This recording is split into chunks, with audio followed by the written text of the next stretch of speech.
That's following it onto the arena is basically the same chassis, the same Panzer III chassis, same Maybach engine, the same torsion bar suspension system. But instead of a turret, and it can shoot as well, instead of a turret, this vehicle's got a fixed superstructure. It's known in German as a Sturmgeschütz, or assault gun, and they were designed originally to accompany infantry into the attack in an assault role. In fact, they later became better known as anti-tank weapons, particularly ambush weapons. Their low silhouette enabled them to take up nice hidey hole type places and pull other Allied tanks as they came along. This particular vehicle is a fascinating restoration story. It was actually on a ship called the Santa Fe, which was crossing the Black Sea as part of a reinforcement of panzers going to the Crimea during the Second World War. The Santa Fe was torpedoed by a Russian submarine. She sank, and many years later this vehicle was dredged up by the StuG III Foundation and restored at considerable expense to full working order. It's an amazing piece of work. I've seen photographs of the thing being dragged out of the water.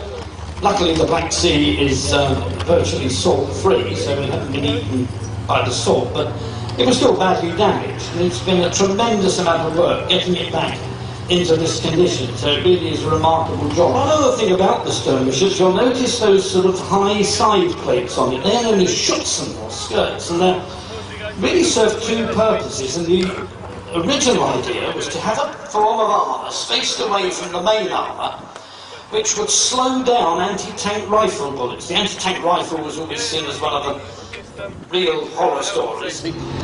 When the gun fires, there is what they call an equal and positive reaction. The thing recoils back into the turret.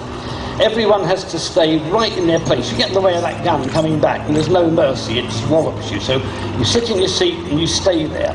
The force of that recoil is transmitted not only into the turret, but through the whole tank. And if you watch any modern tank firing live ammunition, you'll actually see it recoil back on its suspension. That tank can be in trouble because it has to turn its whole self around in order to deal with whatever's coming at it. Like all German tanks at that time, the drive from the engine at the back always to the front sprocket. It's a practice that's virtually died out now. Everyone now has engine, gearbox and everything else situated in the back.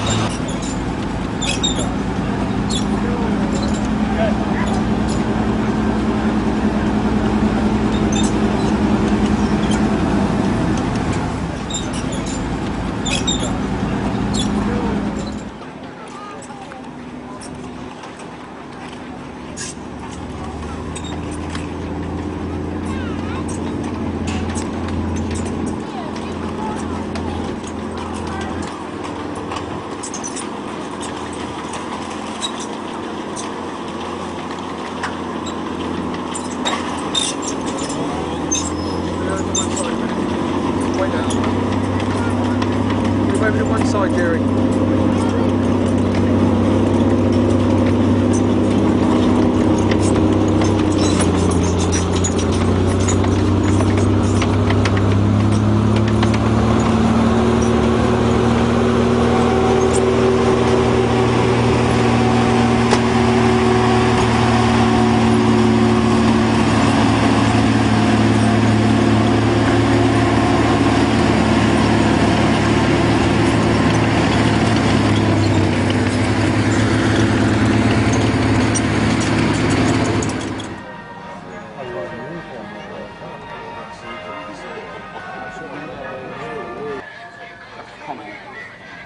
That's the roots of the comma and the small makes the difference apart. No, not fun. You know what I mean? Two duct tape, one judge is curved, it's